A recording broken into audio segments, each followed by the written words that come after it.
नमस्कार, स्वागत है आपका सागर कोचिंग सेंटर भगवानपुर में। मैं हूं श्रवण कुमार सागर। आज की इस वीडियो हूं आपके लिए लेकर के बिहार एनएमएस एग्जाम 2026 के लिए मॉडल क्वेश्चन पेपर।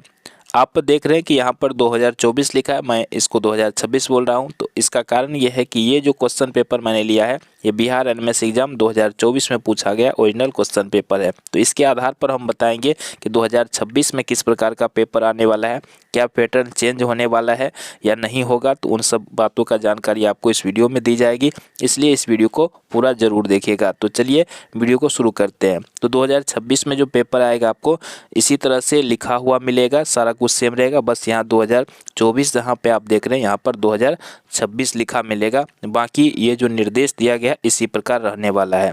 तो यहाँ पर देखिए, सबसे पहले यहाँ पर रोल नंबर कैसे भरना है ओएमआर शीट में, तो इसकी जानकारी दी गई है। तो इसके लिए हम अलग से वीडियो बना देंगे बिहार एनएमएस एग्जाम का ओएमआर शीट कैसे भरना है, तो आप उनको देख सकते हैं। यहाँ पर कुछ मुख्य निर्देश दिया गया जिसको जानना जरूरी है। तो चलिए इसमें से मुख्य बातें आपको बता देते हैं। तो यहाँ पर ये है आपका सेट पेपर, ठीक है। 2 पेपर एग्जाम देना आपको, सेट और मैट। तो इसमें हम सेट पेपर की बात कर रहे हैं, तो जिसमें 90 प्रश्न आता है। वैसे मैट पेपर में भी 90 प्रश्न आएगा, टोटल 180 प्रश्न आपको एग्जाम में आता है। तो यहाँ पर हम सेट का मॉडल पेपर की चर्चा कर रहे हैं, ठीक है। तो 90 प्रश्न होने वाला है और सभी प्रश्न में 1-1 अंक निर्धारित रहता है, ठीक है। यहाँ पर देखिए लिखा है चूंकि सभी प्रश्न अनिवार्य है, यानी 90 प्रश्न होते हैं, सभी बनाना अनिवार्य होता है। इसलिए उत्तर देने के लिए पूरे प्रश्न पत्र को पढ़ने की कोशिश नहीं कीजिए, है ना। पूरा आपको नहीं पढ़ना है, बल्कि एक तरफ से जो है आपको पढ़ते जाना है और जिसका उत्तर आप जानते हैं तो उसका उत्तर देते जाना है, ठीक है। तो यहाँ पर जो ओएमआर शीट होता है उस पर आपको नीला या काला पेन से लिखना होता है, ठीक है। ये सब बेसिक बातें हैं जो आपको पहले से पता है। तो चलिए हम लोग आगे बढ़ते हैं, ठीक है। तो यहाँ पर उसी चीज़ को इंग्लिश में दिया हुआ है इंग्लिश मीडियम स्टूडेंट के लिए। तो आप इंग्लिश मीडियम के हैं तो यहाँ से पढ़ सकते हैं। यहाँ पर क्वेश्चन का जो प्रकार है वो इस तरह से रहने वाला है आपको, ठीक है। 120 मिनट का समय मिलेगा केवल नेत्रहीन के लिए। बाकी सामान्य बच्चों के लिए 90 मिनट का समय मिलता है 90 प्रश्न में, जिसमें भौतिकी, रसायन एवं जीव विज्ञान से 35 प्रश्न आएंगे, 35 अंक भी रहेगा। भूगोल, इतिहास, नागरिक शास्त्र से 35 प्रश्न आएंगे 35 नंबर का, और गणित से 20 प्रश्न आएंगे 20 नंबर का, ठीक है। तो इस तरह से जो है आपका पूछा जाता है। तो चलिए यहाँ पे हम लोग सीधा चलते हैं प्रश्न पर, ठीक है। और यहाँ पे उसी चीज़ को अंग्रेजी में लिखा हुआ है, ये आपका विज्ञान से शुरू होता है पहले, ठीक है। तो इस तरह से आपको इंग्लिश और हिंदी दोनों में क्वेश्चन पेपर मिलेगा। तो आपको जो लैंग्वेज अच्छा समझ में आता है उसमें पढ़ के आंसर दे सकते हैं। दोनों बगल सेम ही चीज़ लिखा है, बस यहाँ पे भाषा का अंतर है। तो यहाँ पे पहला प्रश्न है, एक सदिश राशि एक अदिश राशि से कैसे भिन्न हो सकती है। चूँकि आपको बता दें बिहार में क्या हुआ, बुक चेंज हुआ है, ठीक है। पहले 2024 में या 25 में जो बुक से प्रश्न पूछा गया था तो उसमें थोड़ा सा बदलाव किया गया है ना। जो पहले था बुक SCRT अब हो गया है NCRT, ठीक है। तो बुक में बदलाव हुआ है, लेकिन आपको बता दें विज्ञान में जो है चैप्टर सब लगभग सेम ही है, तो कोई ज़्यादा आपको फर्क पड़ने वाला नहीं है। तो यहाँ पे देखिए पहला जो प्रश्न है इस प्रकार से आपको प्रश्न पूछेगा, एक सदिश राशि एक अदिश राशि से कैसे भिन्न हो सकती है। तो आपको जानना है सदिश राशि क्या होता है, अदिश राशि क्या होता है ना। अगर आपको पता होगा सदिश राशि अदिश राशि क्या होता है तो ही आप प्रश्नों का उत्तर सही से दे पाएंगे, ठीक है। तो सदिश राशि क्या होता है, जिसमें दिशा और परिमाण दोनों होता है तो होता है सदिश राशि। और वैसी राशि जिसमें सिर्फ परिमाण होती है दिशा नहीं होती तो होता है अदिश राशि। तो सदिश राशि के बारे में क्या बताए, वैसी राशि जिसमें दिशा और परिमाण दोनों होता है। तो यहाँ पर देखिए पहला में दिया है सदिश राशि में परिमाण और दिशा दोनों होता है, तो बिल्कुल ये सही कह रहा है ना। तो पहला ही ऑप्शन इसका सही होगा। चलिए दूसरा प्रश्न देखते हैं। आपको जो प्रश्न का आंसर आता हो उसको कमेंट में ज़रूर लिखिएगा। दूसरा प्रश्न है, वह कौन सा बल है जो किसी द्रव में किसी वस्तु की गति का विरोध करता है। तो जो किसी वस्तु का विरोध करता है वो कौन सा बल होता है ना, घर्षण बल होता है। घर्षण बल क्या करता है, हमेशा गति का विरोध करता है। तो यहाँ पे पहला ऑप्शन सही है।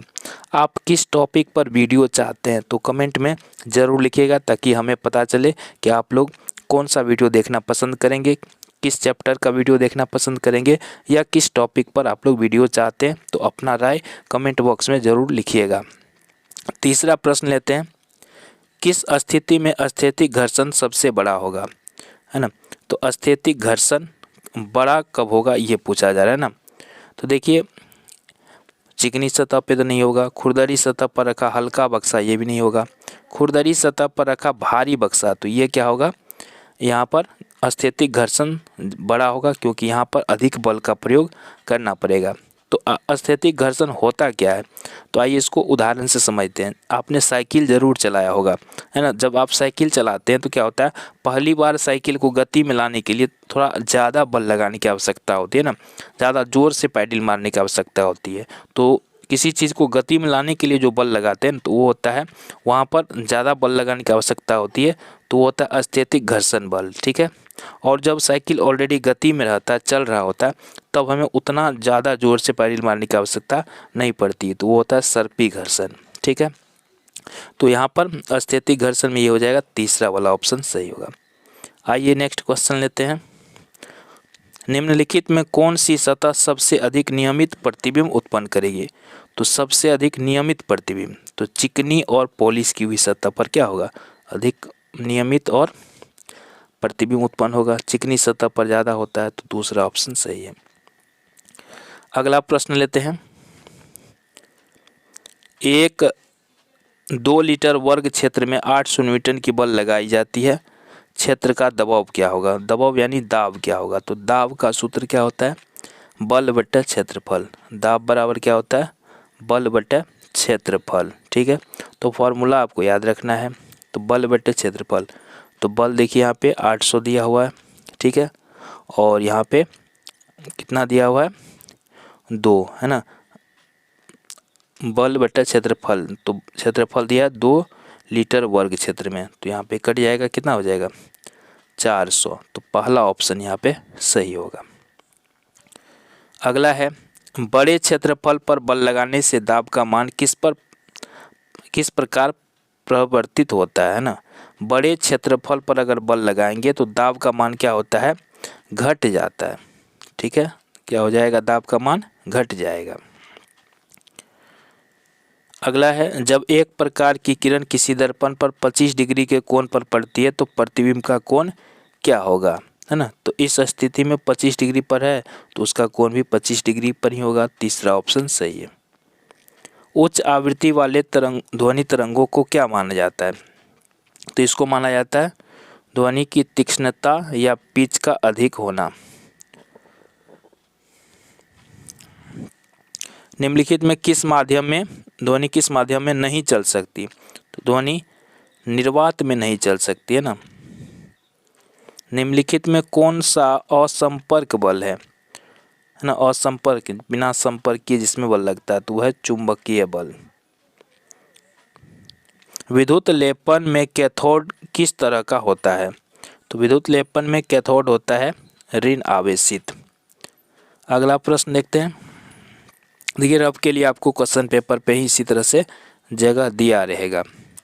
वह कौन सा प्लास्टिक है जो अग्निशमन कर्मचारी कपड़े पर एक परत चढ़ाई जाती है ताकि अग्नि से उनका बचाव हो सके, तो आग से बचने के लिए यहाँ पे मेलामाइन का परत चढ़ाया जाता है ना उसके कपड़ों पर। वह मानव निर्मित रेशा जो रासायनिक रूप से रेयान के समान है, तो हो जाएगा सिल्क, यहाँ पे तीसरा ऑप्शन सही है। सोना अभिक्रिया कर सकता है एवं घुल सकता है, सोना एक्वारेजिया, है ना, किसमें घुल सकता है, एक्वारेजिया में, तीसरा ऑप्शन यहाँ पे सही होगा।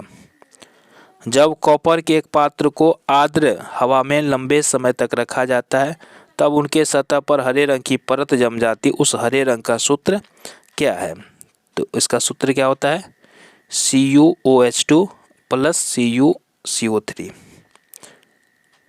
नेक्स्ट क्वेश्चन लेते हैं। माचिस की तिलियों को बनाने में निम्न में से किसका उपयोग आजकल नहीं किया जाता है ना, तो ये क्या लिखा है, नहीं किया जाता है, तो सफ़ेद फास्फोरस का उपयोग नहीं करते हैं। निम्नलिखित में कौन अम्लीय वर्षा में योगदान नहीं करते हैं, तो ये हो जाएगा कार्बन मोनोऑक्साइड गैस।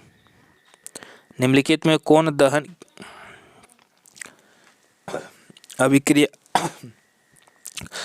अभिक्रिया में भाग नहीं लेता है, ठीक है, तो सूर्य पर हाइड्रोजन के द्वारा ऊष्मा एवं प्रकाश उत्पन्न करना इसमें दहन की अभिक्रिया में भाग नहीं लेता है, ठीक है, क्योंकि यहाँ पे नाभिकीय संलयन द्वारा ऊष्मा ऊर्जा प्राप्त होता है।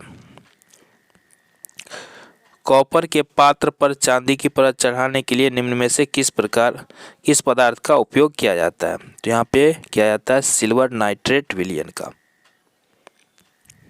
कॉपर धातु के शुद्धिकरण के लिए एनोड बना होता है। एनोड किससे बनता है?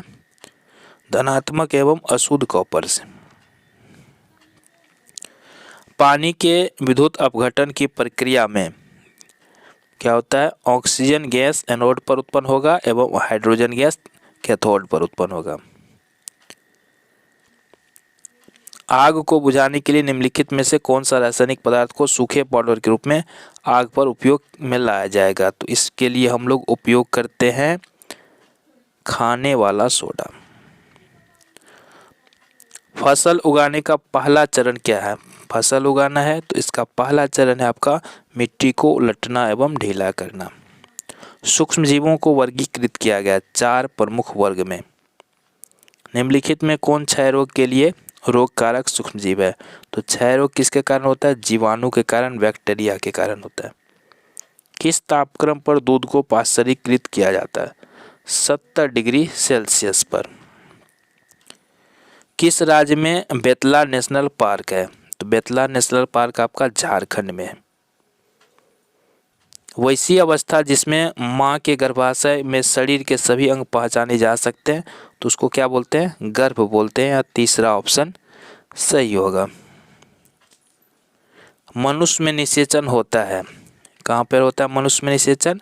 ये होता है आपका अंडवाहिनी में। दूसरा ऑप्शन यहाँ पे सही है।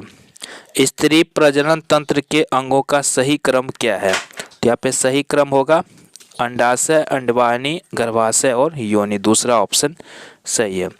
कोशिका के किस भाग में गुणसूत्र रहता है? तो केंद्रक में रहता है। यहाँ पे तीसरा ऑप्शन सही है। कौन सा अंग टेस्टोस्टेरोन स्रावित करता है?